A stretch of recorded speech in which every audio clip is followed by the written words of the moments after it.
ক্ষমতায় কেউ স্থায়ী হয় না, হোক না সে হাসিনা কি বারে না, সে আরটা চিরকাল থাকে না। ক্ষমতায় কেউ স্থায়ী হয় না, মুজিবুর বেশি দিন থাকেনি, জিয়াউর কেউ তো রাখেনি। মুজিবুর বেশি দিন থাকেনি, জিয়াউর কেউ তো রাখেনি। এরশাদ চলে গেছে পৃথিবী ছেড়ে, এরশাদ চলে গেছে পৃথিবী ছেড়ে, কেউ আজ তার কথা কয় না।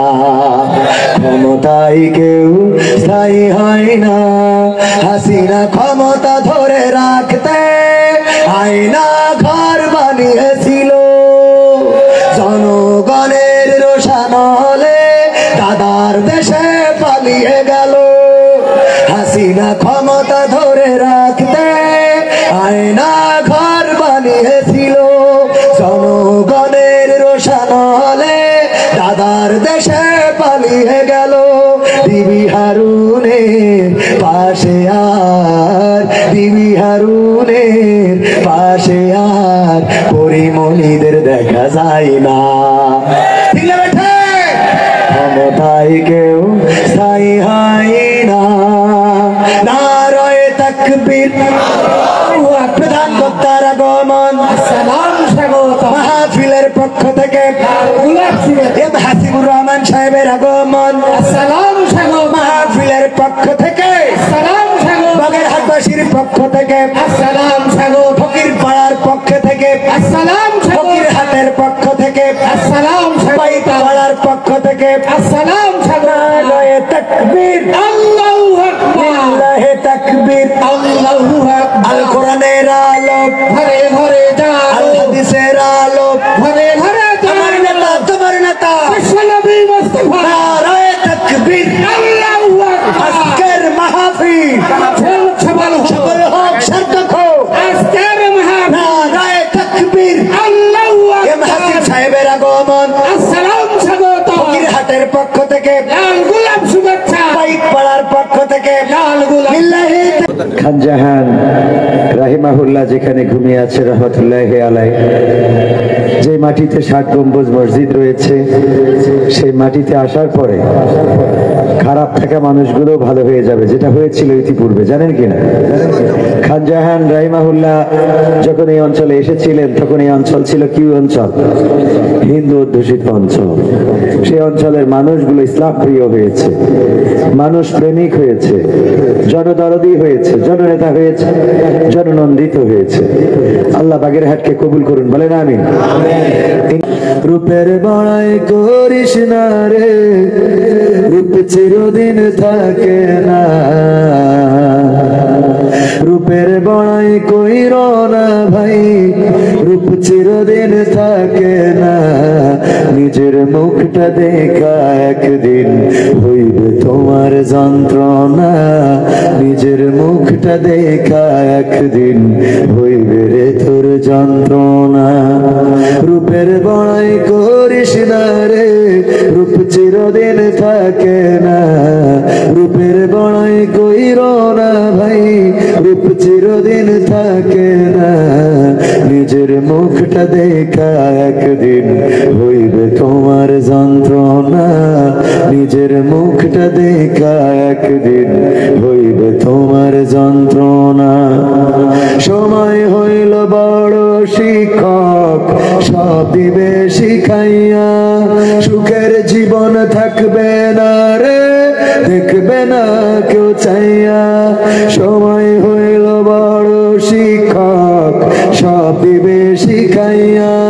সুখের জীবন থাকবে না রে, দেখবে না কেউ চাইয়া। মরার আগে মরবি রে তুই, জ্বালা সইতে পারবি না।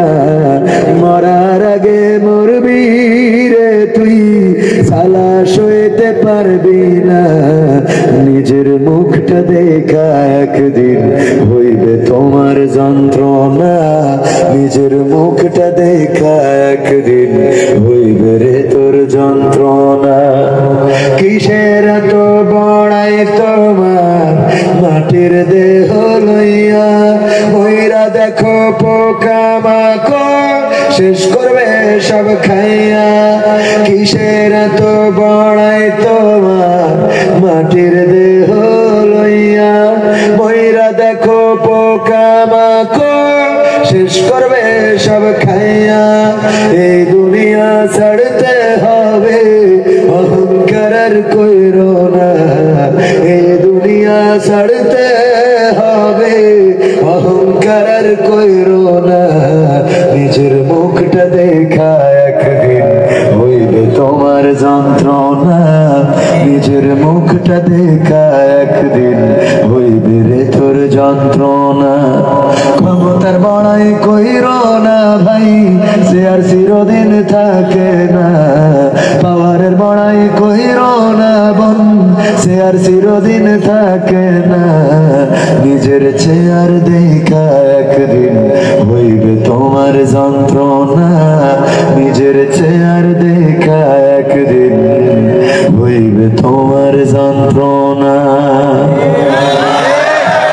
মারহাবা কি বলা যাবে আরো জোরে বলেন মারহাবা ও আমার ভাইরা এই সৌন্দর্যের বড়াই করে কোনো লাভ নাই চেহারার বড়াই করে কোনো লাভ নাই শক্তির বড়াই করে কোনো লাভ নাই আমাদের যৌবনের জোয়ারের বড়াই করে কোনো লাভ নাই আমার চুলটা সুন্দর আমার দাড়ি গোপমত সুন্দর এটার বড়াই করে কোনো লাভ নাই হাসলে দাঁতগুলো যখন বের হয় ঝকঝক ছকছক করে এটার বড়াই করে কোনো লাভ নাই মেহজাবিনের বিয়ে হয়েছে 14 বছর প্রেম সাকসেস করেছে নতুন করে 14 তারিখে বিয়ে করে আরে কত ছবি ফেসবুকে আসে দাঁত দুপাটি কায়দা করে বের করে দিয়েছে এই সুন্দর দাঁতটাও একদিন থাকবে না সুতরাং এই হাসির বড়াই করেও কি কোনো লাভ আছে নাকি যেই মুখে দাড়ি নাই সেই মুখে দাড়ি গজাবে যেই দাড়ি কালো সেটা সাদা হয়ে যাবে সুন্দর চুলটা একদিন পেকে সাদা হয়ে যাবে অথবা চুলগুলো পড়ে যাবে দাঁতগুলো পড়ে যাবে আমার ভাইয়েরা যৌবনের জোয়ার যৌবনের গরম যাদের আছে এই যৌবনটাও একদিন হইতে মমতাজ বলেছে যৌবন হইল গোল্ডেন সিগারেট এই সিগারেটের মতো ধোঁয়া পড়তে উঠতে উঠতে এক সময় ওই যে যেমন সিগারেটের ফিল্টারের কাছে চলে আসে তেমনি এমন একটা পর্যায়ে পৌঁছে যাবে গোল্ডেন সিগারেটটা যেমন শেষ হয়ে যায় যৌবনের বাতিটাও একদিন ফুরিয়ে যাবে একদিন এই পৃথিবী ছেড়ে চলে যাওয়া লাগবে আমি লাস্টের 2 লাইনে বলেছি ক্ষমতার বড়াইও করা যাবে না কারণ এই চেয়ারটাও চিরদিন থাকবে না এই চেয়ারের বড়াই যারা করেছে এই চেয়ারের লড়াই যারা করেছে এই চেয়ার আঁকড়ে ধরে যারা থাকতে চেয়েছে তারা এই পৃথিবীতে ক্ষণস্থায়ী স্থায়ী কেউ হতে পারে নাই আগামীতেও কি কেউ পারবে না পারবে না সুতরাং চেয়ারের বড়াই করেও কোনো লাভ নাই চেহারার বড়াই করে কোনো লাভ নাই যৌবনের বড়াই করে কোনো লাভ নাই চুলের কুত্তা কাটিং দিয়ে কোনো লাভ নাই দাঁত সুন্দর আছে বলে সে এনে আবার আরেক রকম কি যেন লাগায় এইগুলো লাগায়া কোনো লাভ নাই কারণ আল্লাহ রাব্বুল আলামিনের নিবেদিত বান্দা যদি না হতে পারেন এই সুন্দর চেহারাটাই একদিন জাহান্নামের আগুনে ঝলসে যাবে ঠিক না বেঠে দুনিয়ার পরেও বেইজ্জতি আছে না নাই আল্লামা সাইদির কবর দিতে গেলাম সকালবেলা খুব ভোরে রওনা করলাম খুলনার পথে যাওয়ার সময় শুনলাম খুলনায় মাটি দিতে দিবে না আল্লাহর ওলিরা বাধাগ্রস্ত করেছে খুলনায় ঢুকতে দিবে না পীর সাহেবদের কথা মতো আমরা পিরোজপুরের দিকে আবার রওনা করলাম পিরোজপুরে গেলাম লাখো লাখো জনতা আপনারা দেখেছেন এই বাগেরহাটে আমরা যখন এসেছি পিরোজপুর থেকে গাড়িতে হামলা করা হলো গাড়ির গ্লাসগুলো ভাঙা হলো মানুষদেরকে আটক করা হলো রক্তাক্ত করা হলো এই বাংলার জমিনে যাদেরকে রক্ত ছড়ানো হলো যাদের আটক করা হলো তারা এই বাংলায় এখন বিতরণ করে না আর যারা ধরিয়েছে তারা কোথায় বললো যে পালাবো না বললো পালাবো না বললো পালাবো না খেলাও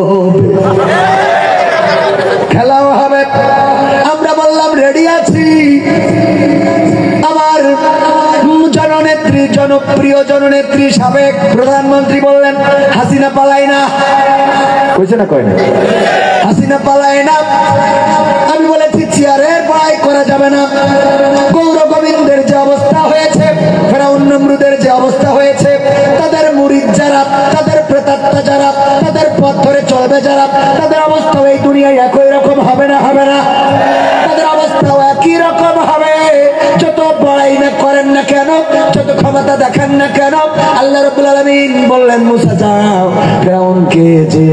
ঠান্ডা করো, কারণ ফেরাউন বলেছে আনা রব্বুকুমুল আলা, আমি রব, আমারে রব মেনে নাও, আমি খোদা, আমি স্রষ্টা, আমি সবকিছু করি, নীল নদের পানি আমার হুকুমে যাই আসে, সুতরাং তোমরা আমার কাছে মতো হও, আমার কথা মতো মিশর চলবে।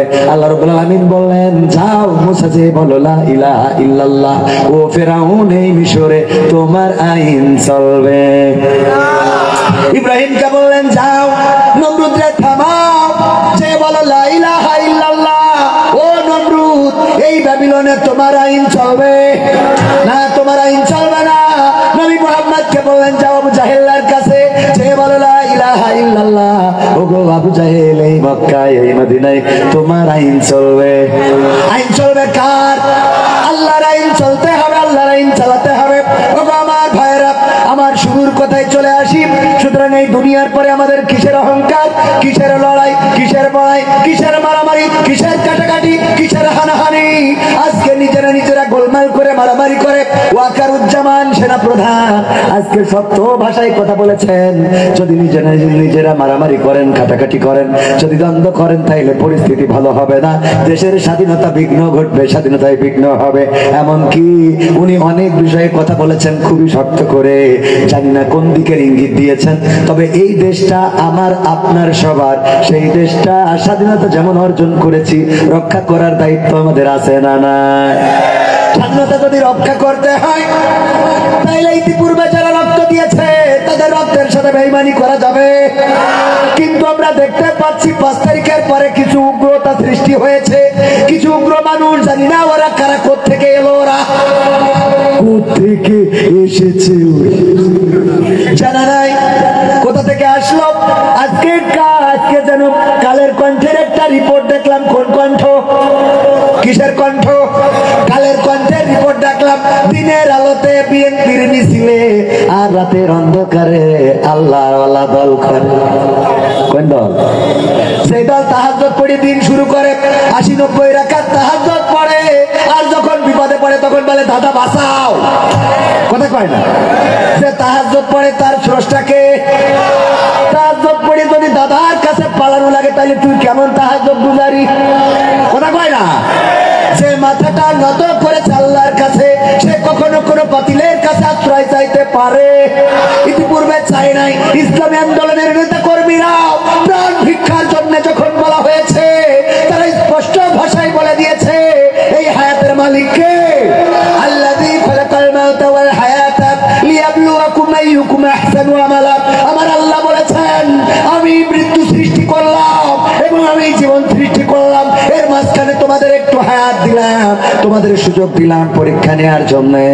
মৃত্যু থেকে জীবন পর্যন্ত, জীবন থেকে মৃত্যু পর্যন্ত, শুরু থেকে কবর পর্যন্ত, দোলনা থেকে কবর পর্যন্ত আমি পরীক্ষা করে দেখতে চাই আমলের দিক থেকে কে কত উত্তম।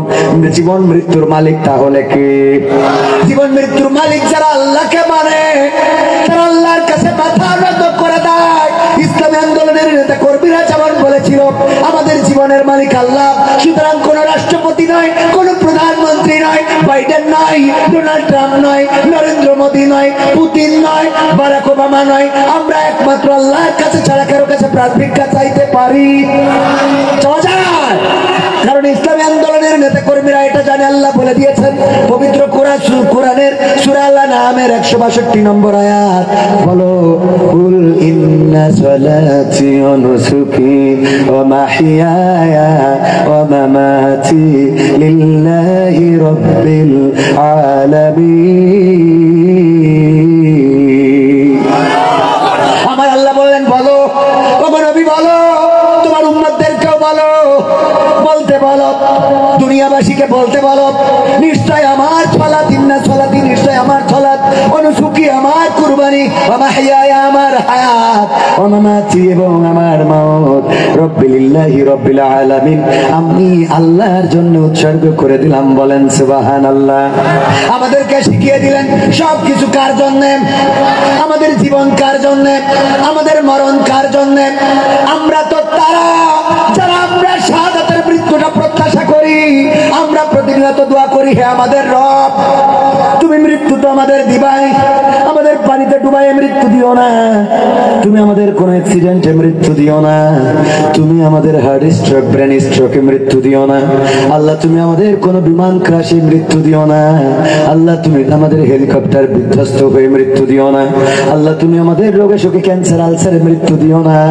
ওগো আল্লাহ, মৃত্যু যখন দিবা তোমার কোরআন কায়েমের আন্দোলনের রাজপথ থেকে শান্তমুক্ত ইয়ামিনের মতো, বদরের সাহাবী উহুদের সাহাবীদের মতো যেন বুকটা পেতে দিতে পারি, বাতিলের বুলেট যেন পক্ষটাকে ঝাঁঝরা করে দেয়, আমাদের রক্তে যেন জমিনটা রঞ্জিত হয়ে যায়। আল্লাহ, মরণ যখন দিবা তখন আমাদের শাহাদাতের মৃত্যু নসিবে করে দিও, এই দোয়া আমরা করি না।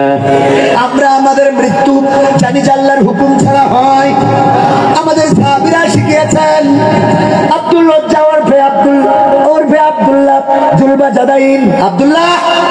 জুলবাজাদাইন নাম মনে আছে না নাই? রাদিয়াল্লাহু তাআলা আনহু আব্দুল উজ্জার ঘটনা আপনাদের জানা আছে। চাচাকে বললেন, ওগো চাচা, নবী মুহাম্মদ সম্বন্ধে আপনার ধারণা কি? বললো, আমরা বিশ্বাস করি, আমার মন বলে নবী মুহাম্মদ একজন আল্লাহর প্রেরিত বান্দা ও তার রাসূল। আমার মন বলে। বললো, চাচা তাইলে কি কালেমা পড়ে মুসলমান হওয়া যায় নাকি? বললো, কালেমা পড়ে মুসলমান হইলে বাপদাদার ধর্মের সাথে 2 নম্বরই করা হয়ে যাবে। বললো, যদি সত্য হয় মানতে অসুবিধা কোথায়? অসুবিধা আছে, কারণ আমরা 71 থেকে এই দল করে আসতেছি। কথা কয় না? আছে না নাই? আমরা 71 থেকে এই দলের সাথে সম্পৃক্ত, এখন দল চেঞ্জ করা যাবে না। বললো, তাইলে এখন কি করা যায়?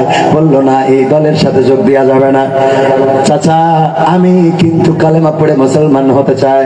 কয়, তুমি যদি মুসলমান হও জানো তোমারে কি করতে পারি না? চাচা, জানি না।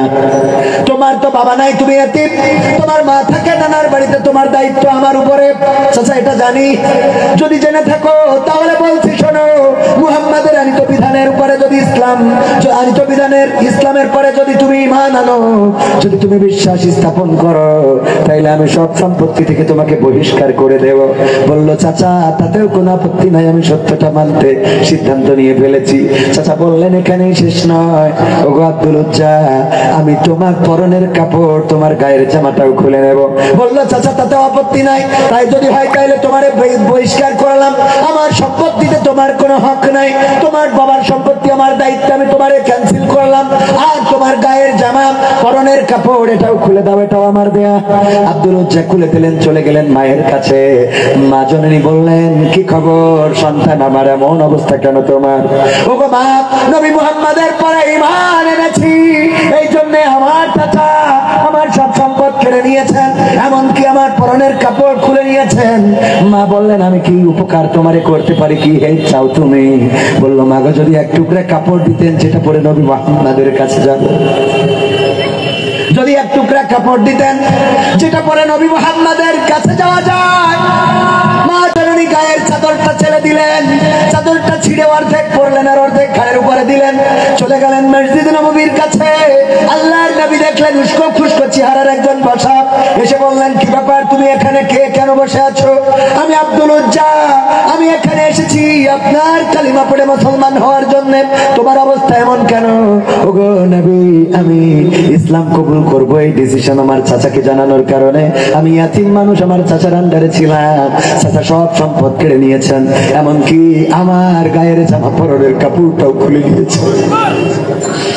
আমার গায়ের জামা পরনের কাপড়টাও আমার চাচা খুলে দিয়েছে। আমার পরনের যে চাদরটা দেখছেন আমার মায়ের দেয়া, মা আমার চাদরটা দিয়েছে, রাসূল ছিঁড়ে পড়েছে, হাঁটুটাও ডাকতে পারি না। ওগো রাসূল, এসেছি কালেমার বাণী গ্রহণ করার জন্য। আল্লাহর রাসূল বললেন, তোমার নাম আজকে থেকে আব্দুল উজ্জা না, তোমার নাম আব্দুল্লাহ। তারপরে নাম হয়েছিল আব্দুল্লাহ জুলবাজাদাইন রাদিয়াল্লাহু তাআলা আনহু। তাবুকের যুদ্ধের সময় বললেন, ওগো নবী, এই যুদ্ধে কত লোক কত দান করলো, কত সাদকা করলো, টাকা দিল, পয়সা দিল, স্বর্ণ দিল, গহনা দিল, আমি তো এমন এতিমের এতিম, বাবা নাই, মা নানার বাড়িতে, আর চাচা আমার সব সম্পদ কেড়ে নিয়েছে। আমি যখন এসেছি পরনের কাপড়টাও আনি নাই গো নবী, যদি একটু দোয়া করে দেন আজকেই তাবুকে যেন আমি আমার জীবনটা দিয়ে দিতে পারি, আজকে যেন শহীদ হতে পারি, বাতিলের তীর যেন আমার বক্ষটা ভেদ করে চলে যায়, অথবা বাতিলের তরবারি যেন আমার মাথাটা ছিন্ন ভিন্ন করে দেয়, আমার লাশটা যেন জমিনে পড়ে থাকে। ও রাসূল, আজকে যেন আমি আমার জীবন দেওয়ার নজরানা যেন আপনার কাছে, আল্লাহর কাছে যেন পেশ করতে পারি। রাসূল দোয়া করে দেন। আল্লাহ রাসূল দোয়া করলেন, আল্লাহ তুমি আমার আব্দুল্লাহ জুল বাজাদিনের রক্তটা আমি কাফেরদের জন্য হারাম করে দিলাম, ওরা যেন আমার আব্দুল্লাহ জুল বাজাদিনকে আল্লাহ যেন আক্রান্ত না করে, আক্রমণ যেন না করতে পারে। আব্দুল্লাহ জুল বাজাদিন বললেন, ওগো নবী, আমি চাইলাম জীবনটা দিয়ে দেব, আমি শহীদ হয়ে জান্নাতে পৌঁছে যেতে চাই, আর আপনি আমার রক্তটা কাফেরদের জন্য হারাম করে দিলেন। আল্লাহ রাসূল বললেন, আব্দুল্লাহ জুল বাজাদিন শুনে নাও, এরপরে যদি তুমি জ্বরে ভুগেও মারা যাও, যদি তুমি তাবুতে শুয়ে থেকেও মারা যাও, আল্লাহ রাব্বুল আলামিন তোমার মৃত্যুটা শহীদ মৃত্যু হিসাবে কবুল করে নিবে। আব্দুল্লাহ জুল বাজাদিন সত্যি তাবুতে জ্বরে আক্রান্ত হয়ে মারা গেলেন। রাসূল সাল্লাল্লাহু আলাইহি সাল্লামের কাছে খবর আসলো। আল্লাহ রাসূল বললেন, তোমরা তোমাদের ভাইকে যত্নের সাথে গোসল করাও, কাফন পরাও, তার জানাজাটা প্রস্তুত করো। জানাজা প্রস্তুত করা হয়ে গেল, সবকিছু রেডি হয়ে গেল। আল্লাহর নবী সাল্লাল্লাহু আলাইহি সাল্লাম আহারে আব্দুল্লাহ জুল বাজাদিনকে এত ভালোবাসতেন। একবার মসজিদে নববীতে সাহাবীরা অভিযোগ করলেন, ওগো নবী, আব্দুল্লাহ জুল বাজাদিন যখন মসজিদে নববীতে কোরআন পড়ে আমাদের বড় ডিস্টার্ব হয়, রাতের ঘুমটা ভেঙে যায়, এত চিৎকার করে পড়ে নবী, যদি একটু বলে দিতেন ও যেন আসতে পারে।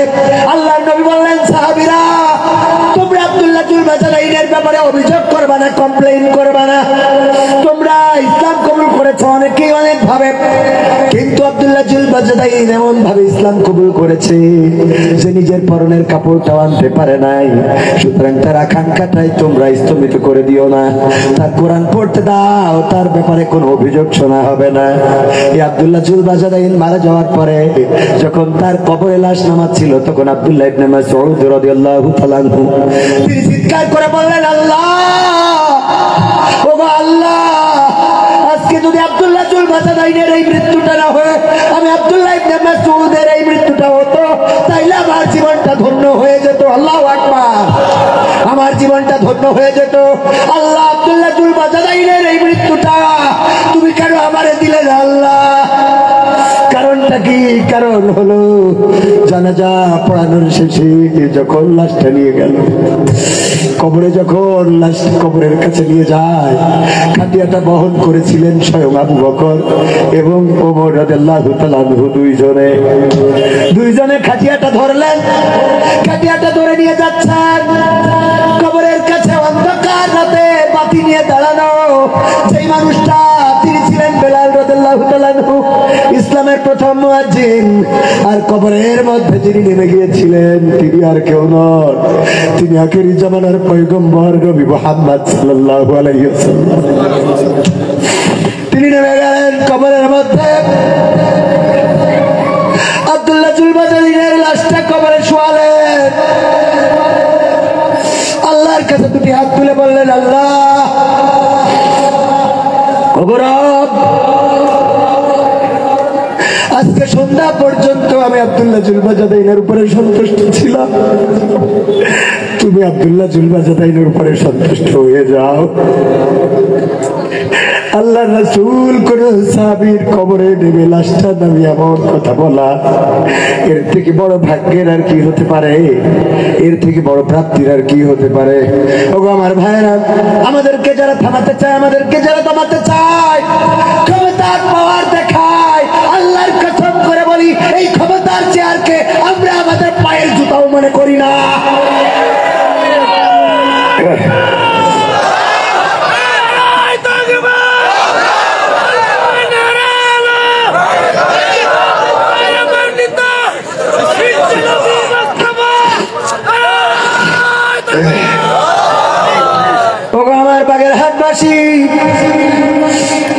যারা মৃত্যুকে ভয় পায় না, যারা শাহাদাতের মৃত্যু কামনা করে, আমাদের পূর্বপুরুষেরা জিহাদে যেতেন শহীদ হওয়ার জন্য। আমরা তো তাদের উত্তর শুনি, আমাদেরকে শেষ করার জন্য পূর্বে যারা পরিকল্পনা করেছে সব শেষ হয়েছে, কিন্তু ইসলাম শেষ হয় নাই। বলেন ঠিক কি? আল্লাহ রাব্বুল আলামিন সূরা সাফে বলে দিয়েছেন, ইউরিদুনা লিইউতফিউ নূরাল্লাহি বিআফওয়াহিহিম আল্লাহু মুতিম্মু নূরিহি ওয়ালাউ কারিহাল কাফিরুন। আমার আল্লাহ বললেন ওরা চায়, কারা চায়? ওই ফেরাউনের প্রেতাত্মা, ওই নমরুদের প্রেতাত্মা, আবু জাহেলের আবলা আবার উত্তর শরীফ, আবরার উত্তর শরীফ, তারা চায় মুখের ফুৎকার দিয়ে ইসলামের আলোকে নির্বাপিত করে দেবে, কিন্তু আমি আল্লাহ আমার দ্বীনের আলোকে প্রজ্বলিত করে রাখবো। যতই তাদের কলিজার মধ্যে জ্বালাপোড়া হোক না কেন, কথাটা কার? যে আল্লাহ এই পৃথিবী সৃষ্টি করেছেন, আসমান সৃষ্টি করেছেন, আর এর মধ্যে কার সবকিছু সৃষ্টি করেছেন, সেই আল্লাহ তার দ্বীনের আলোকে প্রজ্বলিত করে রাখতে চায়। সুতরাং এই আলোকে যারা নিভিয়ে দিতে চায়, মিটিয়ে দিতে চায়, আল্লাহর কসম করে বলি এই জমিন থেকে তারা শেষ হয়ে যাবে, ইসলামের আলোকে নির্বাপিত করা যাবে। সাহস নিয়ে দাঁড়িয়েছ তাই মুক্ত হয়েছে জমিন, সাহস করে দাঁড়ালে আর একবার কায়েম হয়ে যাবে দিন। নয় নয় নয় আর কোনো ভয়, আনতে হবে দিনের বিজয়। নয় নয় নয় আর কোনো ভয়, আনতে হবে দিনের বিজয়, দিনের বিজয়।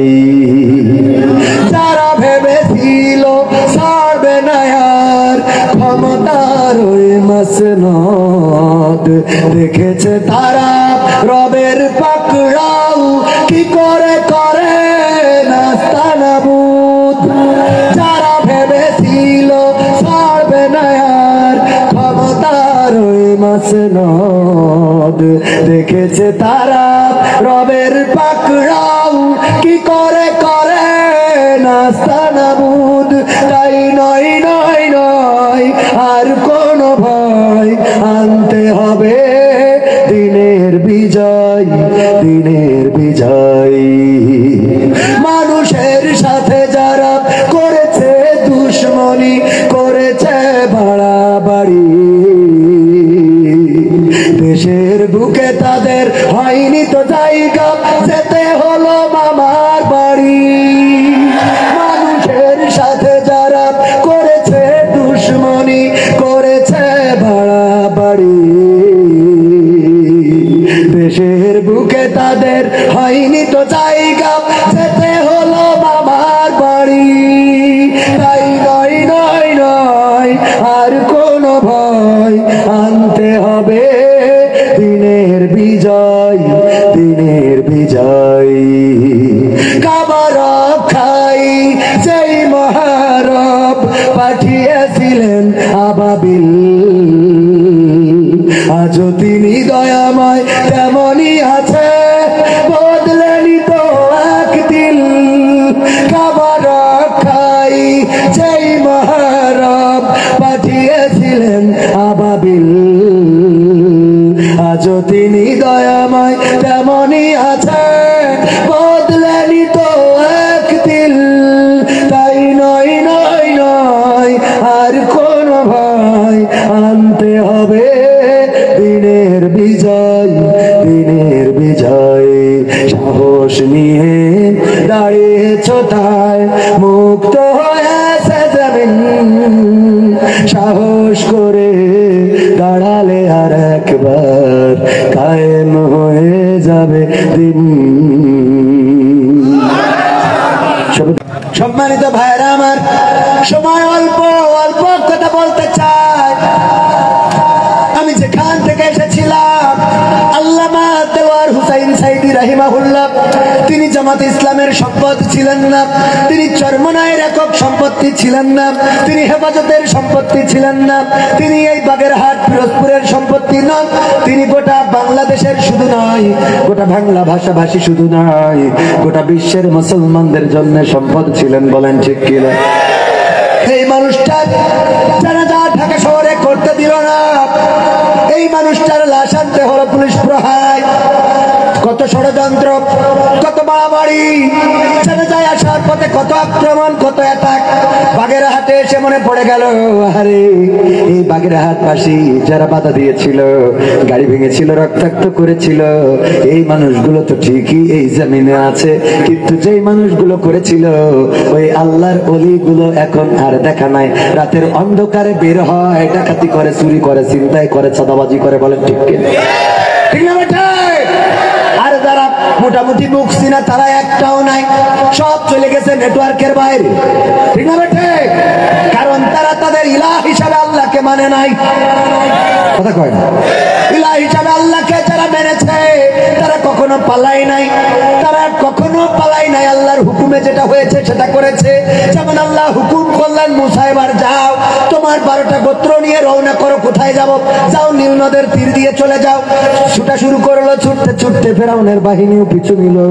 মুসা আলাইহিস সালামের সফর সঙ্গী সাহাবী যারা ছিল ওরা তো একটু তেড়া ছিল, বললো আরে আমাদের এখন মরা ছাড়া কোনো রাস্তা নাই।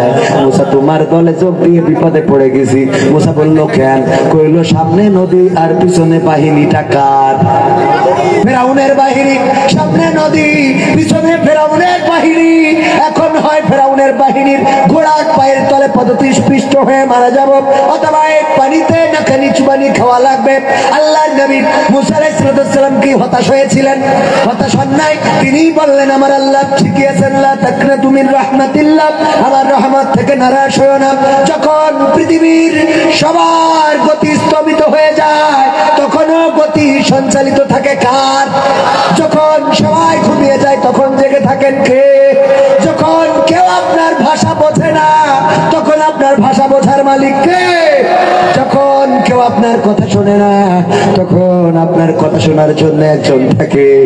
আরে আমরা আল্লাহরে চিনি না, আল্লাহর কাছে মাথা নত করি না। রাতের অন্ধকারে যদি আল্লাহকে ডাক দেন, পৃথিবীর সব মানুষ ঘুমানো, আপনি চাই নামাজের বিছানায় আল্লাহকে ডাকলেন, আল্লাহ আল্লাহ আল্লাহ। আল্লাহ রাব্বুল আলামিনের নবী সাল্লাল্লাহু আলাইহি সাল্লাম বলেছেন, কোন বান্দা যদি একবার আল্লাহকে ডাকে আল্লাহ 10 বার তার ডাকের সাড়া দেওয়ার জন্য প্রস্তুত হয়ে যান। বলেন সুবহানাল্লাহ। শুধু তাই নয়, বিশ্বনবী এটাও বলেছেন, কেউ যদি আল্লাহর দিকে একটা কদম বাড়িয়ে দেয় আল্লাহ তার দিকে কুদরতি কদম বাড়িয়ে দেন। কয়টা? 10টা কদম তার দিকে বাড়িয়ে দেন।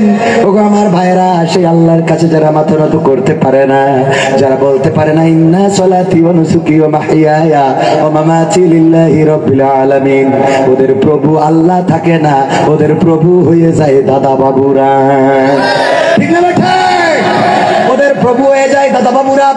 ওরা আল্লাহতে ঈমান আনে, এমন ঈমান। ওই যে এক হিন্দু আর এক মুসলমান তর্ক করছিল। মুসলমান বলে আল্লাহ বড়, হিন্দু বলে ভগবান বড়। মুসলমান কয় না আমার আল্লাহ বড়, হিন্দু কয় না আমার ভগবান বড়। মুসলমান বলে আরে আমার আল্লাহ বড়, হিন্দু বলে না আমার ভগবান বড়। মুসলমানদের ইজ্জত একটু বুদ্ধি বেশি না কম?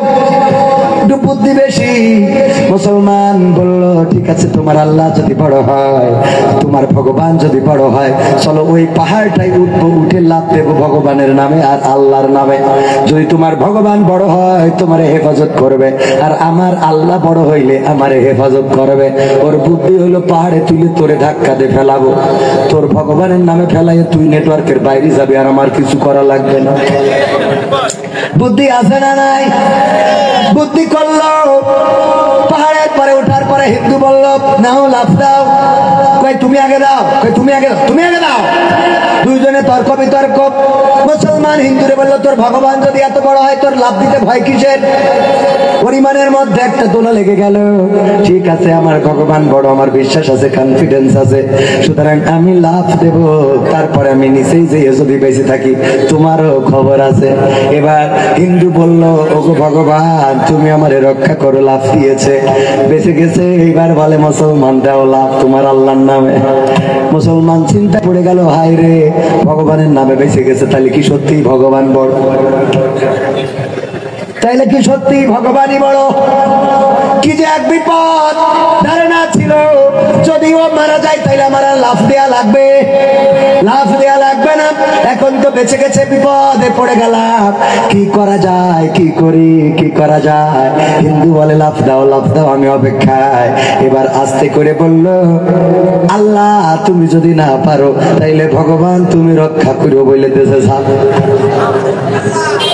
এই জাতীয় ঈমান আমাদের আছে না নাই? তারা বলে আমরা সকালে উঠে আগে চাই নামাজ খুঁজি, তারপরে ফজরের নামাজ আদায় করি, তারপরে কোরআন তেলাওয়াত করি, তারপরে দিনের শুরু করি, আর রাতের অন্ধকারে 80-90 রাকাত তাহাজ্জুদের নামাজ না পড়ে ঘুমাই না। এই আল্লাহর বান্দারা আবার যখন বিপদে পড়ে গেল, তখন আল্লাহরে না ডেকে বলল, আল্লাহ তুমি যেহেতু পারবে না, দাদা হেলিকপ্টার পাঠাও। কথা কয় না? আল্লাহ তুমি যদি না পারো, দাদা তুমি আছো, রক্ষা করো। দাদার নামে রক্ষা খুঁজলো, দাদা রক্ষা করলো, কিন্তু শেষ রক্ষা হবে। জাকারিয়া আলাইহিস সালাম যখন জাকারিয়া আলাইহিস সালামের পিছু নিল, কাফেরেরা তাড়া করলো, দৌড়াতে দৌড়াতে জঙ্গলে চলে গেল। জঙ্গলের কাছে যে গাছকে ভুলক্রমে বলে ফেললো, গাছ যদি একটু আশ্রয় দিতে, তোমার মধ্যে আশ্রয় নিতাম। গাছ ফাঁকা করে দিলেন কে? আল্লাহ গাছ ফাঁকা করে দিলেন, গাছের মধ্যে ঢুকলো, গাছের মধ্যে গাছ আবার আটকে গেল। হুকুমটা ছিল কার? আল্লাহ রাব্বুল আলামিনের হুকুম ছিল। আল্লাহ রাব্বুল আলামিন গাছটারে ফাঁকা করে দিলেন, গাছের মধ্যে ঢুকে গেল। জাকারিয়া আলাইহিস সালাম নিরাপদে কি ছিলেন? না, ছিলেন না। একটুখানি আল্লাহ বলল, যেহেতু গাছকে বলেছো রক্ষা করতে, তাইলে দেখো গাছ তোমারে কেমনে রক্ষা করে। কাপড়ের একটা অংশ বাইরে রেখে দিল, যখন দরজা লাগাইছে দরজার ফাঁকে কিছু এরকম আটকে থাকে না? থাকে না? আটকে থাকে। অনেকেই দেখা যায় খুব পরহেজগারিতা দেখায়, হঠাৎ করে এমন কোন নিদর্শন রাখে যাতে আটকে যায়। দেওর ভাই থাকে মালয়েশিয়ায়, ভাবির সাথে আছে, মানে বোঝা গেছে তো? বাকিটা বুঝে নিতে হবে। আমি যেহেতু খুব ভালো জানেওয়ালা না, খুব ভালো করে বোঝাতে পারবো না। ওগো আমার ভাইয়েরা, ভাবির সাথে যখন এই অবস্থা, ওই রাতের অন্ধকারে যায়, গ্রামের লোক বললো ও তো ভাবিরে শেষ করে ফেললো, এটা ধরা দরকার। অন্তত তার ভাই মালয়েশিয়া থাকে অথবা বিদেশে থাকে, তার ভাইয়ের জন্য হলেও বউকে সংরক্ষণ করা দরকার। এই দরকারের চিন্তা করে অপেক্ষায় থাকলো, কখন ঢোকে দেওয়ার ভাবির ঘরে। বলেন আলহামদুলিল্লাহ। কথা হয়েছে কারেন্ট দিবে না, কিন্তু তারপরেও নিয়েছে, কারণ প্রেতাত্মা আছে না নাই? ভাইরা আমার, আলোচনায় আসি, সময় অল্প, অল্প সময়ে কিছু কথা বলে দিতে চাই। ওগো আমার ভাইরা, কোথায় যেন আলোচনায় ছিলাম, লাইন হারাই গেল। হ্যাঁ, ও গাছ আটকে গেল, গাছের ওই ফাঁক দিয়ে একটু জুতা কি থেকে গেল, কাপড় থেকে গেল। কেমন? ওই যে উদাহরণ দিতে যে বলছিলাম, ভাবির সাথে দেওরের সম্পর্ক। রাত 3টার সময় উঠে গিয়েছে ভাবির ঘরে। এটা দেখার পরে গ্রামের লোক, যেহেতু ওইটারে আঞ্চলিক ভাষায় বলে তাগে বাগে ছিল, অপেক্ষায় ছিল ধরার জন্য, চলে গেল ভাবির ঘরে ধরার জন্য। বুঝতে পেরেছে দরজায় এসে মানুষ দাঁড়িয়ে গিয়েছে। এটা জানার পরে পিছনের দরজা অথবা বেড়া অথবা যাই থাকুক, ওই পাশ দিয়ে বের হয়ে চলে এসেছে নিজের ঘরে। এসে যায় নামাজ বিছিয়ে, নামাজে তাহাজ্জুদের নামাজে সিজদায় পড়ে আছে। কে? দেবর। কে?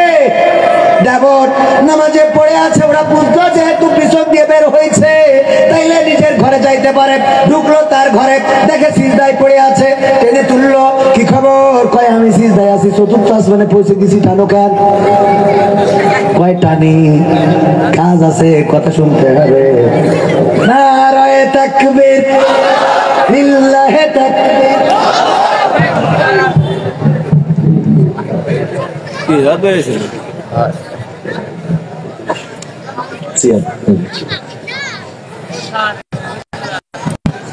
আপনারা খুশি তো? রাহাত ভাইয়ের আগমন মাহফিলের পক্ষ থেকে লিল্লাহে তাকবীর, নারায়ে তাকবীর। ওগো আমার ভাইয়েরা, তাইলে কি হলো? তাহাজ্জুদের বিছানায় চাই নামাজে টেনে তুলে বলল, গোঠো একটু কথা আছে। কয় আমি তো সিজদায় পড়ি, চতুর্থ আসমানে মঞ্জিলে পৌঁছে গেছি, টানো কেন? কই টানলাম এই জন্য তোমার সাথে কথা আছে। কয় নামাজের সময় ডিস্টার্ব করতে নাই, আল্লাহর সাথে ধ্যানে মগ্ন। কয় ধ্যানে মগ্ন ভালো কথা, তুই তো পরহেজগার পীর ওলিয়া উলিয়া ওলিয়া উলিয়ার পর্যায়ে পৌঁছে গেছিস, এতে আমাদের কোনো সন্দেহ নাই, কিন্তু তোর জুতো জোড়াটা ভাবির খাটের নিচেই কেন? কথা কি বোঝা গেছে? নিদর্শন কিছু রেখে যায়, পাপ যখন পূর্ণ হয়ে যায় নিদর্শন রাখে না, রাখে না। তখন মনে করে দাড়ি কাটলে মনে হয় রক্ষা হবে। দেখেছেন না? দেখেন না? মনে করে দাড়ি কাটলে রক্ষা হবে, আর কালামারিক মনে করলো দাড়ি রাখলে মনে হয় রক্ষা হবে।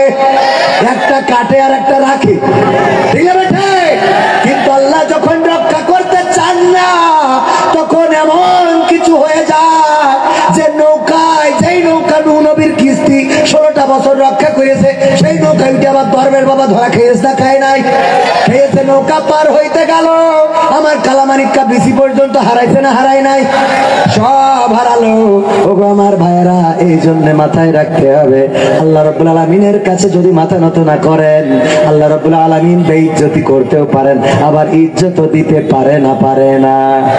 ইজ্জত দেওয়ার মালিক কে? আল্লামা সাইদির বাড়িতে কোনদিন বুলডোজার চলেছে? আল্লামা সাইদি কবরে শুয়েছেন, এই মানুষটার 13টা বছর কারাগারে রাখলো, এই 13টা বছরের মধ্যে মুক্তি দিল না, মানসিক নির্যাতন করেছে, পরিবারের সাথে ভালো করে কথা বলতে দেয় নাই, দেখা করতে দেয় নাই, পরিবারের কাছে মন খুলে কথা বলতে দেয় নাই। এমনকি 13টা বছর পরে মানুষটারে আবার নিয়ে গেল জেলখানা থেকে হাসপাতালে, ইনজেকশন পুশ করলো, শহীদ করে দিল। তারপরে কি করলো ভাইরা আমার? এরপরে এই মানুষটারে শহীদ করেই ক্ষান্ত হয় নাই, 2টা সন্তান, কলিজার টুকরা সন্তানেরা যে হাসপাতালে অপেক্ষমান, একটু বাবার সাথে কথা বলতে চায়, অসুস্থ, হাসপাতালে নিয়ে আসা হয়েছে, এই মানুষটার সাথে দেখাও করতে দিল না, কথাও বলতে দিল না, আপনজনদের সাথে একটু মনের কথাটাও বলে যেতে পারলো না। ফাঁসির কাষ্টে যারা ঝুলেছে তাদের অন্তত সুযোগ দেওয়া হয়েছে পরিবারের সাথে দেখা করার জন্য। দিয়েছে না, দেয় নাই? পরিবারের সাথে দেখা করার সুযোগ দেওয়া হয়েছে। 1 ঘন্টা 2টা ঘন্টা পরিবারের সাথে মনের কথাগুলো বলেছেন।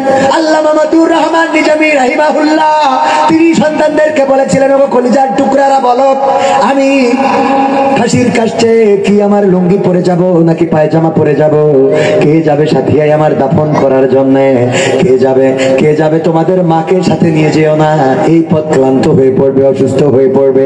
মনের কথাগুলো বলার সুযোগ পেয়েছে।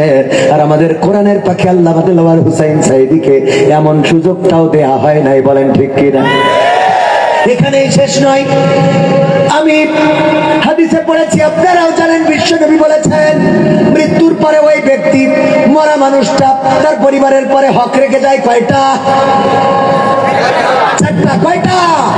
1 নম্বর হক হলো, যেই মানুষটা মারা যাবে, আমার রাহাত ভাই যদি ইন্তেকাল করেন, পরিবারের পরে তার 4টা হক থাকবে। মনে থাকবে কথাটা? 4টা হক থাকবে। 1 নম্বর হক হলো, ওই মানুষটা মারা যাওয়ার পরে খুব দ্রুত, অতি তাড়াতাড়ি তার দাফন কাফনের ব্যবস্থা করা। 2 নম্বর হক হলো, তার যদি কোনো ওসিয়ত থাকে সেটা পূরণ করা।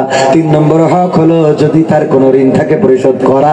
আর 4 নম্বর হক হলো, তার রেখে যাওয়া ধন সম্পত্তি সুন্দর করে বন্টন করে দেওয়া।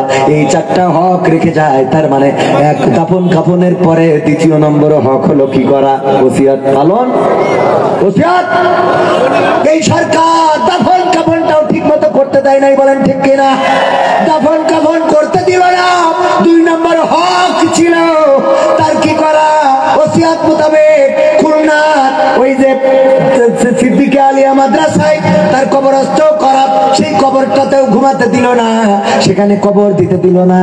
এমনকি তার গায়বানা জানাজা পড়তে গেল, গুলি করা হলো, শহীদ করা হলো। আমরা যারা এসেছি আমাদের গাড়িতে আক্রমণ করা হলো, রক্তাক্ত করা হলো আমাদের ভাইদেরকে, গাড়িগুলো ভেঙে পুড়িয়ে দেওয়া হলো। এমন অবস্থা করার পরেও এখন তারা বলে আমাদের অপরাধ কি? কথা কয় না? এক আল্লামা সাইদির সাথে যে অপরাধ করেছো, সেই অপরাধের ফাঁসি যদি 70 বার তোমাদের দেওয়া হয়, তাও হক আদায় হবে না, বলেন ঠিক কিনা? আবার কয় আমাদের অপরাধ কি? হ্যাঁ, আমাদের অপরাধ কি? অপরাধ খুঁজে পাও না। সেনা হত্যাকাণ্ড, দেশপ্রেমিক অফিসার, বিডিআর হত্যাকাণ্ড যে ঘটানো হলো, দেশপ্রেমিক সেনা অফিসারদেরকে নির্বিচারে হত্যা করা হলো। আহারে, কেমন করে পারলে রক্তে রঞ্জিত করতে। তারপরে তোমরা এখানে ক্ষান্ত হও নাই, ইসলামী আন্দোলনের নেতা কর্মী। এখানে আমি কোন দলের হয়ে আসি নাই, দলের কথা বলা আমার মুখ্য উদ্দেশ্য নয়। আমি আপনাদের একটা মানুষ হিসাবে পরিচয় করিয়ে দিতে চাই। আমার রাহাত ভাই কোন অপরাধের কারণে মাঝখানে মেশিন এক কান দিয়ে ধরিয়ে দেওয়া হলো, অস্ত্র মামলায় জেল খাটা লেগেছে না লাগে নাই? আহারে, জেলের নির্যাতন, কারারুদ্ধ, কারাবরণ, যেই মানুষেরা অস্ত্র ধরে না।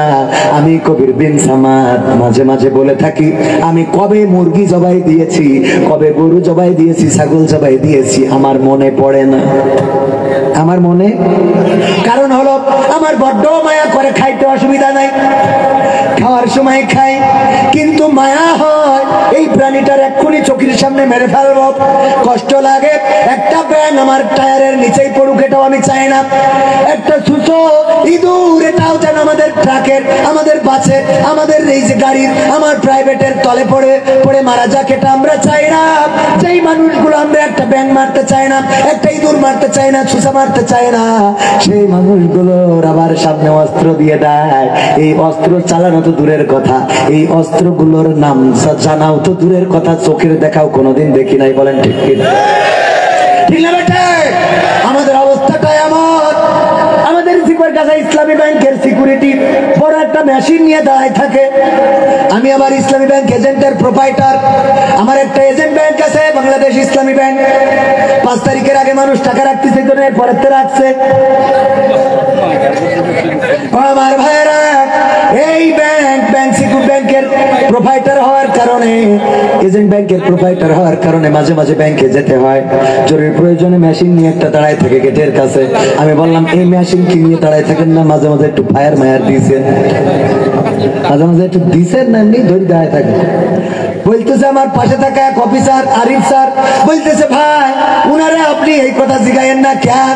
কয় ওর ট্রেনিং এ পাঠানো হয়েছিল, ট্রেনিং করার জন্য ওই মেশিন ধরে একটু গুলি করতে হবে। ও মেশিন ধরে বলেছে 1 2 3 যখন বলবো ফায়ার দিবা, ও ফায়ার দিয়ে নিজে বেহুশ, ফায়ার দিয়ে উল্টে পড়ি ওই নিজে বেহুশ হয়েছিল। তো এই হলো আমাদের অবস্থা। আমাদের যদি ফায়ার করতে পারে লোক মারা, কি আমরাই আগে নেটওয়ার্কের বাইরে চলে যাবো? কথা কয় না। আর আমাদের নামে দেয় হত্যা মামলা। আমরা যারা পৌরে মারতে গেলেও মায়া করে, কথা কয় না। বোর গায়ে তাই হাত তুলতে গেলে মায়া করে। ও আমার ভাইয়েরা, আর এত কিছু করার পরে ওরা বলে আমাদের অপরাধ কি? অপরাধ দেখো না, আমার আবু সাইদ কি অপরাধ ছিল? বুকটা পেতে দিল মায়ের সন্তান, লেখাপড়া করে কর্মের জন্য, চাকরির জন্য, কোটা বৈষম্যের জন্য রাজপথে দাঁড়ালো। আইন তাদের দাবিটা মেনে নিয়ে দিলেই তো হয়ে যেত, কিন্তু দাবি মেনে না নিয়ে আরে অপবাদ দেয়া হলো। আমি কি চাকরি দেব মুক্তিযোদ্ধার সন্তানদের, নাকি রাজাকারের নাতি নাতনিদের? তোমরা রাজাকার রাজাকার কত বলবা আর কত গালি দিবা? আমরা তো রাজাকার নই, বরং তোমরা ছিলে ভারতের রাজাকার। এবং দেশ 5 তারিখের স্বাধীনের পরে সেটা প্রমাণ হয়েছে না হয় নাই? আমরা যদি রাজাকার হইতাম, আমরা যদি পাকিস্তানের রাজাকার হইতাম, তাইলে 71-এর পরে আমরা পাকিস্তানে চলে যেতাম। যারা দাদার দেশের রাজাকার একটাও এই দেশে নাই, বলেন ঠিক কিনা? সুতরাং প্রমাণ করে দিয়েছো আমরা নই, আমরা নই। আমরা রক্ত দিয়ে মানচিত্র রক্ষা করব, আমরা জীবন দিয়ে মানচিত্র রক্ষা করব। এই বাংলাদেশের 1 ইঞ্চি জমিন আমরা দাদাদের হাতে নয়, আমেরিকানদের হাতেও ছেড়ে দিতে রাজি নই। দেশের স্বাধীনতা সার্বভৌমত্ব রক্ষায় এই বাংলাদেশে রক্ত দিয়েছে আলেমরাই বেশি, রক্ত দিয়েছে মুসলমানেরাই। কোন রাম, কোন বাম, কোন নাস্তিক, কোন মুরতাদ, কোন শাহবাগীরা রক্ত দেয় নাই, বলেন ঠিক কিনা? আলেমরা এসে রাজপথে দাঁড়িয়েছে, নামাজিরাই শহীদ হয়েছে। 71-এ যদি যুদ্ধের কথা বলেন, বীর শ্রেষ্ঠ যারা তারা সব মুসলমানের সন্তান। বীর শ্রেষ্ঠ যারা সব মুসলমানের সন্তান। রক্ত দিল মুসলমানেরা।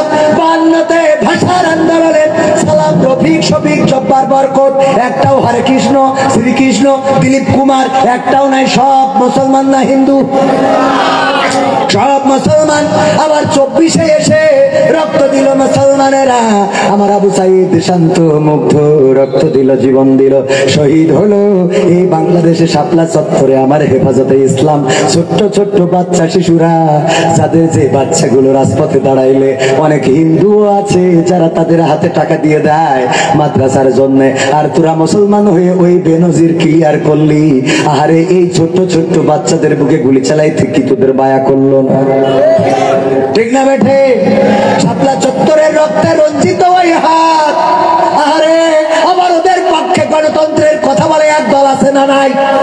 আমি তাদেরকে স্পষ্ট করে আগেও বলেছি, গণতান্ত্রিক অধিকার ভোগ করবে, এটা তো কথা ঠিক, আমরাও চাই। কিন্তু তোমাদের কাছে প্রশ্ন, যখন বালুর ট্রাক বাড়ির সামনে ছিল তখন গণতন্ত্র কোথায় ছিল?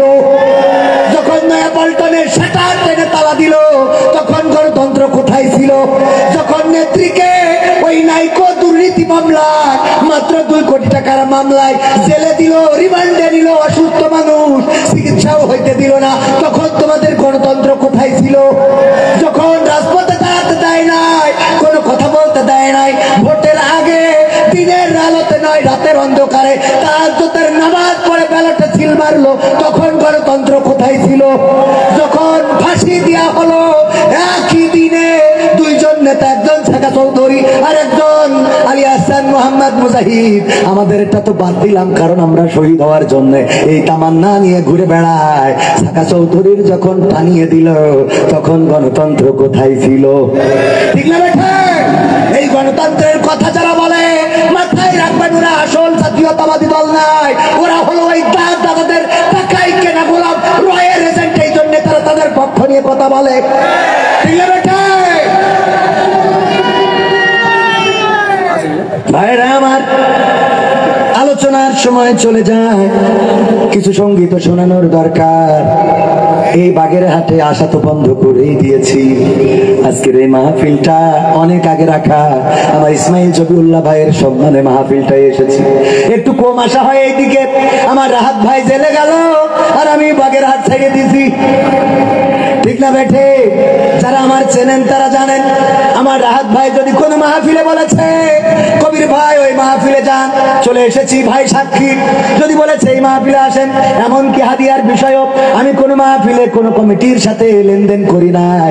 রাহাত ভাই যেটা বলেছেন, রাহাত ভাই নিজে যা হাদিয়া দিয়েছেন কাটাকাল মোড়ে যে পকেটে নিয়ে চলে গেছি, ভাই আছেন সাক্ষী। এই রাহাত ভাই যখন চলে গেল তারপরে আমিও বাগেরহাট ছেড়ে দিলাম।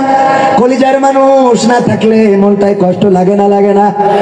মনটাই কষ্ট লাগে। ভালোবাসার মানুষ, আরে আমার কামরা, আমাদের কোনো দল নাই, বিএনপি জামাত জাসদ বাসদ এই যে কথাগুলো বলি, অনেকেই যখন ইসলামের কথা বলা হয়, অনেক বিএনপি আছে বলে হুজুর আমরাও তো টাকা দিছি।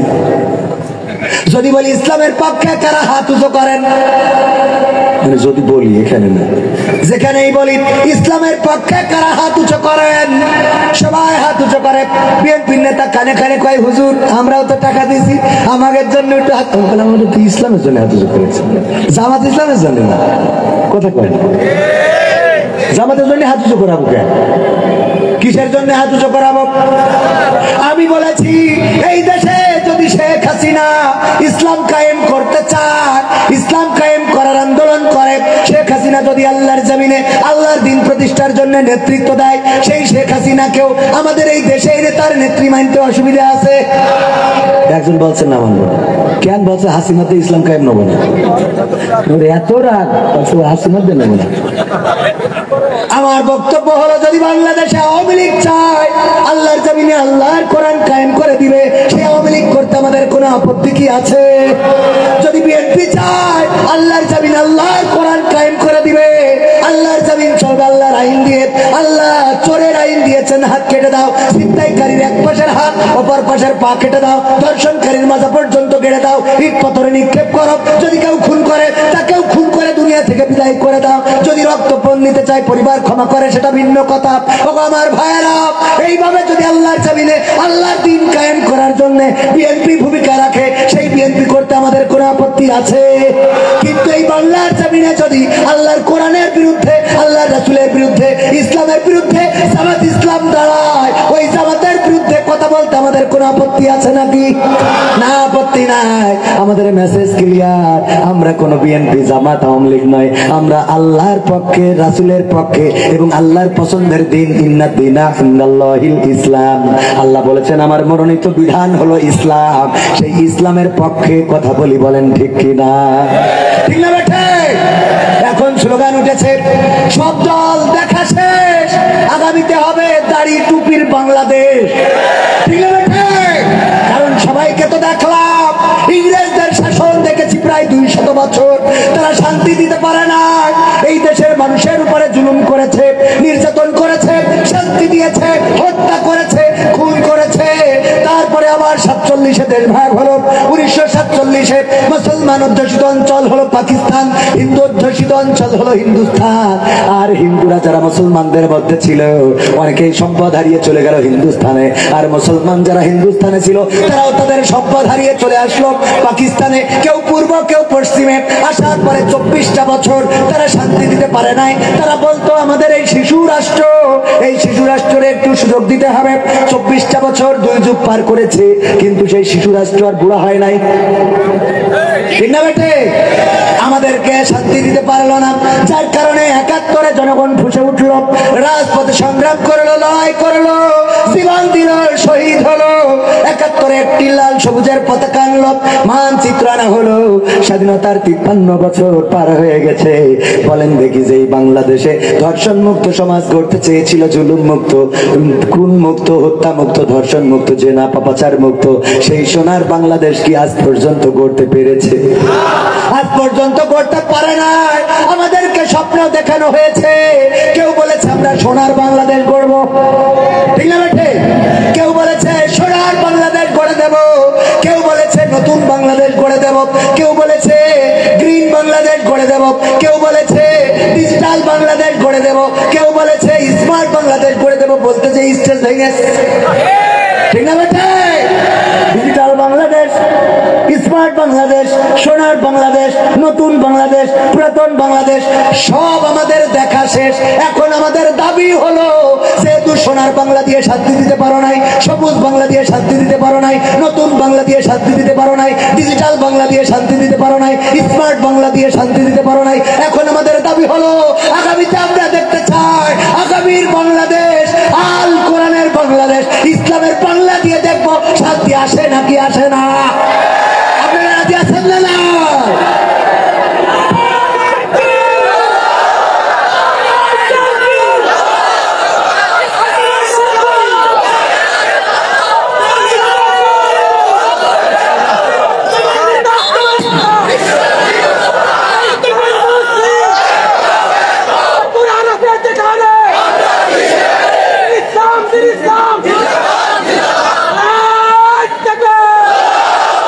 আলোচনায় ফিরে আসি। সুতরাং আমার প্রথম বক্তব্য ছিল, মাথাটা নত করতে হবে কার কাছে? যদি আল্লাহর কাছে মাথা নত করে দিত, ওই যে জাকারিয়া আলাইহিস সালাম সাহায্য চাইলো কার কাছে? গাছের কাছে। আল্লাহ গাছকে ফাঁকা করে দিলেন, কারণ আল্লাহর হুকুম ছাড়া কিছু হওয়া কি সম্ভব? যদি কেউ চুরিও করতে চায়, আল্লাহর হুকুম, আল্লাহর ইচ্ছা আছে না নাই? আল্লাহ আমাদের ব্যক্তিত্বের স্বাধীনতা দিয়েছেন, স্বাধীনতা দিলাম। তুমি যদি খারাপ কাজ করতে চাও, তাও আমার রহমত তোমার পরে আছে না না? চোখের দৃষ্টি দিয়েছেন কে? এটা আল্লাহর রহমত। আল্লাহ রাব্বুল আলামিন স্বাধীনতা দিয়েছেন। চাও, এই চোখ দিয়ে যদি তুমি চাও কোরআনটা খুলে দেখতে পারো, আর যদি তুমি চাও তাইলে এই চোখ দিয়ে তুমি লাইলাতুল ফেব্রুয়ারিতে তোমার ডালিম রে নিয়ে তার দিকে তাকাইয়াও থাকতে পারো, ঠিক না বেঠে? কিন্তু আমার কাজ হলো পরকালের ময়দানে আমি দাঁড় করাবো, আর বলবো ইকরা কিতাবাকা কাফা বিনাফসিকা আল-ইয়াওমা আলাইকা হাসিবা। পড়ো তোমার আমলনামার কিতাব, পড়ে তুমি তোমার হিসাব করে দাও। প্রতিটা পৃষ্ঠা উল্টাবা উল্টাবা উল্টাবা।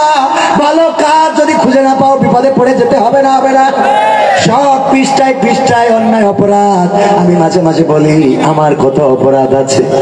আরে আমার মা যদি জেনে যেতে, আমার মা ভাত রান্না করে খাওয়াতেন না, বলতেন এমন সন্তান পেটে ধরি নাই, এত বড় পাপী তুমি, তোমারে আমি ভাত বেড়ে খাওয়াবো না।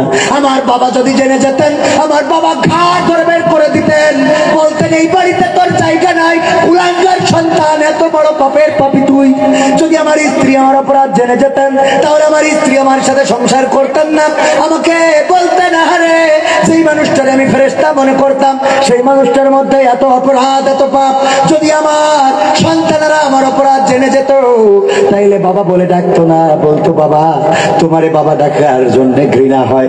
আরে এত অপরাধে অপরাধী তুমি, আবার গোনার যদি গন্ধ থাকতো এত দুর্গন্ধ বের হইতো, ডানে বামে কোনো মানুষ এসে বসতো না। এমনকি আপনারা আমার এই মাইকে কথা বলতে দিতেন না কবির ভাই, এমন গুনাহগার মানুষের তো স্টেজে কথা বলতে দেয়া যায় না। আমি কতটুকু পাপী কতটুকু অপরাধী পৃথিবীর কোনো মানুষ না জানলেও জানেন কে? জানেন কে? যে আল্লাহ আমার অপরাধ জানেন, আমার রাতের খবর জানেন, দিনের খবর জানেন, আমি গাড়িতে কি করি বাড়িতে কি করি জানেন না? জানেন না? আমি রাতের অন্ধকারে কি করি দিনের আলোতে কি করি, আমি ফাঁকা প্রান্তরে কি করি, আমি ছাদের নিচেই কি করি, আমি জঙ্গলে কি করি, আমি লোক সমক্ষে কি করি, লোকের আড়ালে কি করি, পৃথিবীর কোনো মানুষ না দেখলেও আল্লাহ দেখে। আল্লাহর এই কিতাব থেকে কোনো কিছু এড়াই না। মানুষেরা বলবে আরে এটা এমন একটা কিতাব আল্লাহ ধরাই দিয়েছো যে যেখানে একটা কিছু তো এড়াই নাই, আল্লাহ একটা কিছু তো এড়াই না। ও আল্লাহ সব দেখিয়ে রেকর্ড করা, আল্লাহ কি এমন খাতা তুমি দিলে, এখানেই শেষ নয় ভাইরা। ওই পরকালের ময়দান আল্লাহ বলবেন সূরা ইয়াসিন, এই আল ইয়াউমা নাখতিমু আলা আফওয়াহিহিম ওয়া তুকাল্লিমুনা আইদিহিম ওয়া তাশহাদু আরজুলুহুম বিমা কানু ইয়াকসিবুন। আল্লাহ বলবেন ওই দিন বান্দারা একটু চালাকি করবে, বলবে আল্লাহ এত অপরাধ কোথা থেকে আসলো, আমি তো এত পাপী নই। আল্লাহ বলবে ঠিক আছে তোর বলা লাগবে না, মুখে আঠা লাগিয়ে দিলাম। সূরা ইয়াসিন মুখে আঠা লাগিয়ে দিবে, হাতের জবান খুলে দিবে, পায়ের জবান খুলে দিবে, হাত সব স্বীকার করে দিবে, পা তার কৃতকর্মের সাক্ষ্য দিবে। কথাটা কার? ওই দিন আপনি যতই গোপন করতে চান গোপন করা সম্ভব হবে না। সেই বিচারের কাঠগড়ায় যদি দাঁড়াতে হয় মাথাটা নত করতে হবে কার কাছে? জাকারিয়া আলাইহিস সালাম গাছের কাছে সাহায্য চাইলেন, গাছ ফাঁকা হয়ে গেল। আল্লাহ রাব্বুল আলামিন জাকারিয়া আলাইহিস সালামের কাপড়ের একটা অংশ বাইরে রেখে দিলেন, যে গাছ রক্ষা করতে পারে কিন্তু গাছ কাপড়টা টানতে পারে না। যা করেছে তাও আমার হুকুমে করেছে। ওগো আমার ভাইয়েরা, ওরা যখন কাপড়ের অংশ দেখলো বুঝতে পারলো গাছের মধ্যে ঢুকেছে, ওই কাফেরেরা গাছ করাত এনে চিরা শুরু করে দিল। যখন করাত দিয়ে চিরতে লাগলো, ওই চিরা করাতের যখন মাথায় ঠাকলো তখন চিৎকার করতে গেল। আল্লাহ রাব্বুল আলামিন বললেন ওগো জাকারিয়া শোনো, যদি তুমি চিৎকার করো উহ করো তাইলে তোমার গোটা জিন্দেগির আমল বরবাদ করে দেওয়া হবে। আল্লাহ আমার অপরাধ থেকে অপরাধ হলো, তুমি আল্লাহর কাছে মাথা নত না করে নরেন্দ্র মোদীরে বলে হেলিকপ্টার পাঠাও। কথা কই না? মিল আছে না নাই? অপরাধ কি হয়েছে ওরা প্রশ্ন করে, আমাদের অপরাধ কি? অপরাধ হলো আল্লাহর কাছে মাথা নত করে না, মাথাটা নত করেছো দাদাদের কাছে। এই জন্য ওই কাপড়টা একটু আটকে আছে, এরপরে এখন চিরা খাইতে হবে। আল্লাহ বললেন শাস্তি হলো অপরাধ দিয়ে খ্যাত খ্যাত খ্যাত খ্যাত খ্যাত খ্যাত করি ছেড়বে, চুপ করি ধৈর্য ধরে চিরা খাইতে হবে। এইটাই হইলো শাস্তি। যদি উহ করো তাইলে গোটা জিন্দেগির আমল বরবাদ। এই জন্য আমার নেত্রীকে বলি, নেত্রী গো আপনি ওপারে গিয়েছেন একটু চুপ থাকেন। কথা কয় না? আর যারা 16টা বছর বাড়াবাড়ি করেছেন তাদেরও বলি চায়ের দোকানে বিড়িতে নিয়ে কথা বললেন না, চুপ থাকেন। কারণ আপনাদের এখন শাস্তি হইল চুপ থাকা, কারণ আগে বড় বড় কথা বলেছেন পালাবো না। ঠিক না বেটে? খেলা হবে, মনে আছে না? এত বড় বড় কথা বললেন, বলার পরে আবার পালাইছে না পালাই নাই? এমপিরা সব কোথায় গেল? মন্ত্রীরা সব কোথায় গেল? কোথায় কাদের কাকা? তাদের সারা দেশটা এখন লাগে ফাঁকা। পালাবো না, প্রয়োজন হলে পুকুরের বাসায় গিয়ে ঠাকুর গাঁয়ে বাসা আছে না, জায়গা দেবে। পালাবে না পালাবে না, চাই না তবু দেখা, পালাবে না চাই না তবু দেখা। তাদের সারা দেশটা এখন লাগে ফাঁকা ফাঁকা, ওদের সারা দেশটা এখন লাগে ফাঁকা ফাঁকা। আইন মন্ত্রী আটকে গেল আইনেরই ফাঁকে, দাড়ি সারা দরবেশের ভণ্ড ভণ্ড লাগে। ঠিক না বেটা? আইন মন্ত্রী আটকে গেল আইনেরই ফাঁকে, দাড়ি ছাড়া দরবেশের ভণ্ড ভণ্ড লাগে। শুনছি কত নেতা নেত্রী খাইতেছে ভাই ডান্ডা, বিচারপতি কালামানিকের ফাটিয়েছে আন্ডা। পলকেরও ঝলক গেল, পলকেরও ঝলক গেল থামিয়ে নেটের চাকা। তাদের সারা দেশটা এখন লাগে ফাঁকা ফাঁকা, ওদের সারা দেশটা এখন লাগে ফাঁকা ফাঁকা। কই গেল সেই সংসদেতে মমতাজের গান, কোথায় গেল হযরত বলা শামীম ওসমান? কই গেল সেই সংসদেতে মমতাজের গান, কোথায় গেল হযরত বলা শামীম ওসমান? ইনুমে নন্দীপু মনি আছে কারাগারে, পাপ করিলেও পাপ কখনো ছাড়ে কি আর তারে? কোথায় গেল স্পিকারের, কোথায় গেল স্পিকারের দৃষ্টি আঁকা বাঁকা? ওদের সারা দেশটা এখন লাগে ফাঁকা ফাঁকা, তাদের সারা দেশটা এখন লাগে ফাঁকা ফাঁকা। কোথায় গেল আরাফাত আর ব্যারিস্টার সুমন? কথা বলার সময় তারা করেনি ওজন। মুরগি কবির খাইছে ধরা, জাফর কোথায় আছে? গোপনে কি সেও গেল মোদি দাদুর কাছে? কোথায় গেল এ সালমের, কোথায় গেল এ সালমের কাড়ি কাড়ি টাকা? ওদের সারা দেশটা এখন লাগে ফাঁকা। লাগে না ফাঁকা ফাঁকা কেন লাগে? কারণ আগে টেলিভিশন চুড়লে আমরা জানতাম কেমন করে কুমড়া দিয়ে বেগুনি বানানো যায়। ঠিক না বেটা? আমরা জানতে পারতাম কেমন করে কাঁচামরিচ শুকিয়ে রেখে বর্ষাকাল আবার ভিজাইলে জ্যান্ত হয়। আমরা জানতে পারতাম কেমন করে কাঁঠাল দিয়ে বার্গার খাওয়া যায়। তারপরে আমার দাদার দেশে একটা নিউজ দেখলাম, বলতেছে দাদা বাংলাদেশে তো পেঁয়াজ নিচ্ছে না, বড্ড কষ্টে আছি দাদা, পেঁয়াজের দাম পাচ্ছি না দাদা, বড় কষ্টে আছি রে। ঠিক না বেঠে? আমি বললাম দাদা কাইন্দে কোনো লাভ নাই, কাদাকাটি করি আমাদের মন নরম হবে না, কারণ তোমরা অ্যাকশন নিবা, তোমাদের ওই পেঁয়াজ আমরা খাবো না। আর আমাদের যে নেত্রী, সেই নেত্রী আমাদের দেশে পেঁয়াজ রান্না, পেঁয়াজ দিয়ে রান্না, কেমন পেঁয়াজ ছাড়া রান্না কেমনে করা লাগে সেটা শিখাইয়ে তারপর ওই পারে গেছে। ঠিক না বেটে? পেঁয়াজ ছাড়া রান্না কেমনে করা লাগে সেটা আমাদের শিখাইছে রে।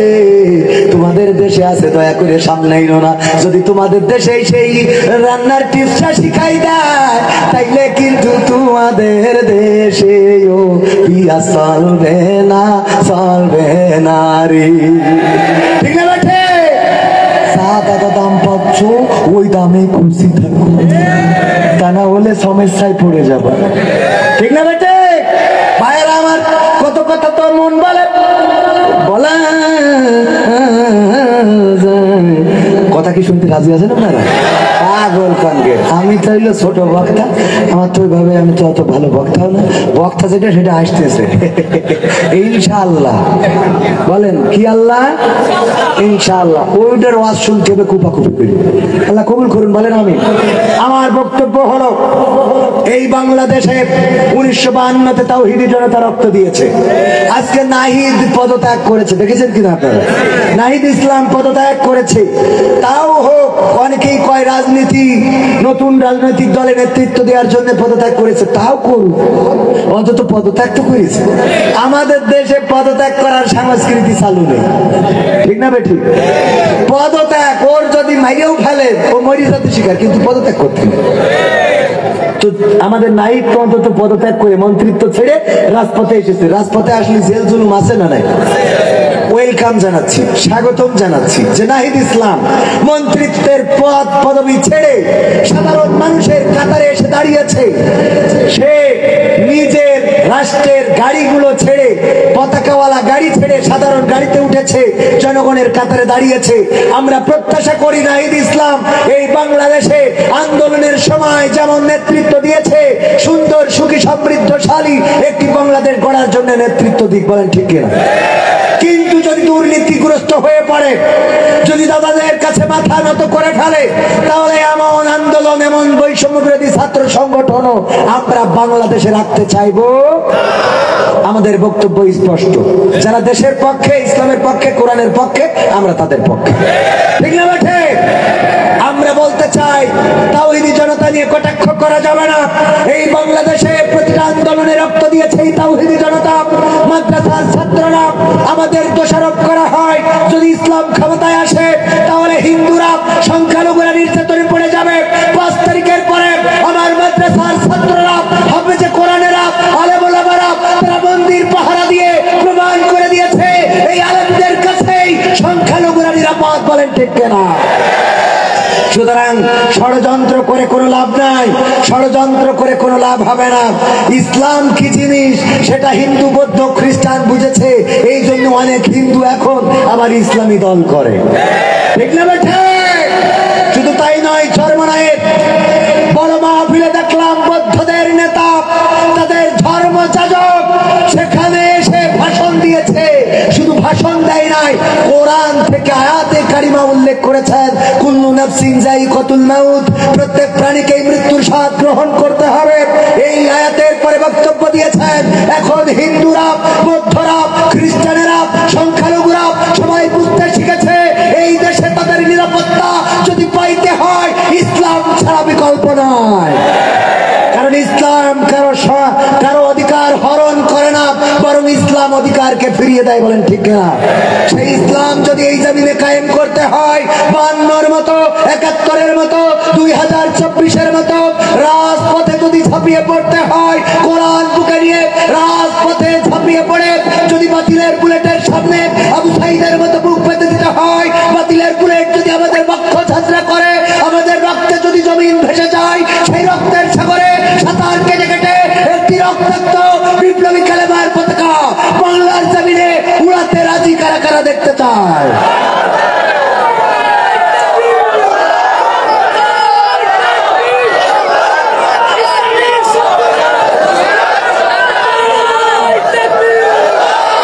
এই বাংলাদেশে আর কোন সিদ্ধান্ত আলেম ওলামাদের বাইরে রেখে নেওয়া যাবে না। এই বাংলাদেশ চালাতে হলে আলেম ওলামাদের কাছ থেকে প্রেসক্রিপশন নিতে হবে।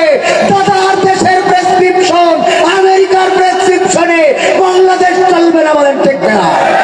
আলেম ওলামা ঐক্যবদ্ধ হতে হবে। চরমনাই, জামাত, হেফাজত, ওলামা লীগ, ওলামা দল যত আছে আলেম, সব আলেম এক পতাকা তলে আসতে হবে। কথাটা কার? আল্লাহ বলেছেন ওয়াতাসিমু বিহাবলিল্লাহি জামিআ ওয়ালা তাফাররাকু। শুধু তাই নয়, সূরা সাফের 4 নম্বর আয়াত, ইন্নাল্লাহা ইউহিব্বুল্লাযীনা ইউকাতিলুনা ফি সাবিলিহি সাফফান কান্নাহুম বুনিয়ানুম মারসুস।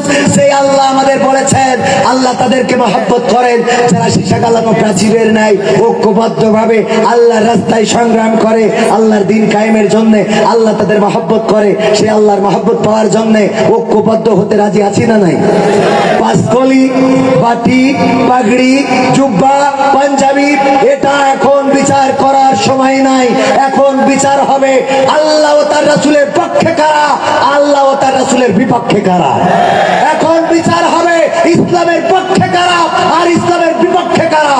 এখন বিচার হবে আল কোরআনের পক্ষে কারা আর আল কোরআনের বিপক্ষে কারা। বলেন ঠিক কিনা? এই বিচারে কি ঐক্যবদ্ধ হতে রাজি আছেন? আমি তাওহীদি জনতা, এই দাঁড়া, শেষ করে যাবে সংগ্রাম।